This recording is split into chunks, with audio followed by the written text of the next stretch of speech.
Halo Sobat, apa kabar? Ketemu lagi di channel Naga. Di sini saya akan melanjutkan Kalender Gua full spoiler. Tanpa lama-lama lagi kita tonton sampai habis. Kedua sosok manusia berwarna abu-abu itu muncul tanpa peringatan sedikit pun. Xiao Yan tidak merasakan apapun sebelum matanya melihatnya. Perubahan tiba-tiba yang tak terduga ini juga menyebabkan pergantian segel tangannya berhenti sejenak. Dia terdiam sejenak sambil menatap bola api besar itu. Akhirnya, dia tanpa sadar berteriak dengan suara tegas, "Dua tuan, bola apinya akan meledak, cepat pergi." Setelah mendengar pengingat dari tangisan Xiao Yan, dua sosok berjubah abu-abu di samping bola api besar itu perlahan mengangkat kepala mereka.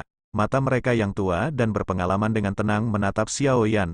Pandangan sekilas ini menyebabkan Xiao Yan menyadari bahwa kekuatan obat yang sangat liar dan keras di dalam tubuhnya telah benar-benar tenang.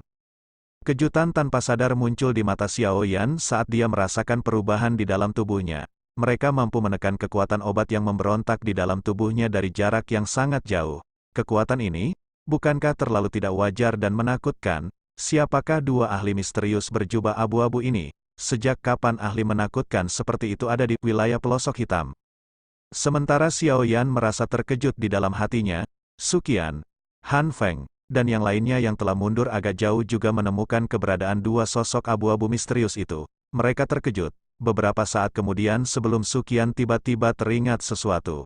Kegembiraan yang liar dengan cepat muncul di matanya saat dia dengan lembut bergumam. Orang-orang tua ini, yang tidak akan mati, mereka akhirnya bersedia untuk campur tangan. Tetua pertama, ya? Beberapa tetua akademi dalam di belakang Suqian bertanya dengan sedikit terkejut.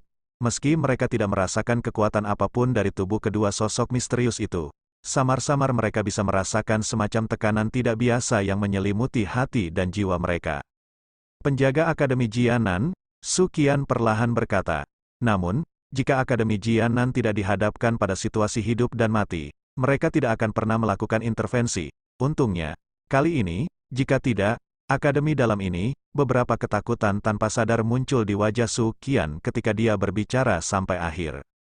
Penjaga, mata dari banyak tetua akademi dalam berkedip-kedip saat mereka melihat kedua sosok abu-abu sambil bergumam pelan pada diri mereka sendiri. Kedua sosok abu-abu misterius itu tidak merespon sedikit pun terhadap banyaknya tatapan yang melesat dari segala arah. Mereka mengalihkan pandangan dari Xiao Yan. Setelah itu, mereka fokus pada bola api besar di depan mereka. Keterkejutan melintas di mata mereka yang seperti sumur tua yang tak beriak saat mereka merasakan kekuatan destruktif yang terkandung di dalamnya. Mereka bertukar pandang satu sama lain dan dua pasang tangan keriput perlahan terulur dari lengan baju mereka. Setelah itu, mereka perlahan membentuk segel aneh. Banyak riak spasial yang intens tiba-tiba menyebar dari sekitar tubuh dua sosok abu-abu setelah tindakan mereka. Dengan riak tersebut, ruang di sekitar mereka menjadi sangat terdistorsi. Seolah-olah itu dipenuhi lipatan yang tak terhitung jumlahnya, membuatnya tampak bengkok, pandangan seseorang langsung terdistorsi olehnya. Riak spasial menjadi semakin intens. Pada akhirnya, dua cahaya hitam pekat yang aneh perlahan muncul pada sosok abu-abu itu. Segera, dua jari yang keriput dengan lembut melayang di udara. Setelah itu, semua orang terkejut saat mengetahui bahwa ruang di mana bola api besar itu berada tampak seolah-olah tiba-tiba terkoyak oleh tangan besar yang tak terlihat. Retakan spasial besar diam-diam muncul. Pergi, sebuah suara yang telah mengalami banyak perubahan kehidupan perlahan bergema di tempat itu ketika angin menakutkan tiba-tiba muncul di langit. Segera, ia dengan lembut mendorong bola api besar, yang mengandung kekuatan destruktif, ke dalam celah spasial hitam tanpa dasar. Suhu menakutkan di langit segera turun ketika sudut terakhir bola api besar itu memasuki celah spasial. Dua cahaya hitam pekat di jari kedua sosok abu-abu itu perlahan berkedip. Orang dapat melihat celah spasial yang sangat besar dengan cepat mulai menutup. Dalam waktu kurang dari 1 menit, celah spasial pulih sepenuhnya. Langit sekali lagi menjadi sehalus cermin. Kedua sosok abu-abu itu akhirnya menghela nafas lega setelah melakukan hal ini.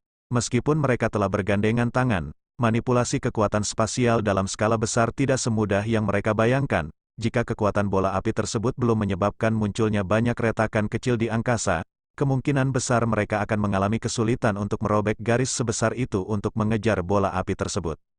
Meskipun demikian, tindakan mereka ini juga menyebabkan semua orang di langit menjadi kusam. Merobek ruang hanya dengan mengangkat tangan dan mengeluarkan bola api destruktif ke dalamnya. Kekuatan tidak wajar dan menakutkan macam apa yang dibutuhkan seseorang untuk melakukan ini. Kemungkinan bahkan hantu iblis tanah lama akan mengalami kesulitan mencapai level ini. Siapakah dua sosok abu-abu misterius ini? Xiao Yan di langit yang jauh juga menghela nafas lega saat melihat bola api dikeluarkan. Jika bola api terus membengkak sesuka hati, kemungkinan besar Akademi Dalam akan lenyap. Pada saat itu, dia akan menjadi pelaku yang menghancurkan Akademi Dalam. Ini jelas merupakan mimpi buruk baginya. Sepertinya dia harus berpikir 3 kali jika ingin menggunakan teratai api pemusnahan yang menakutkan ini.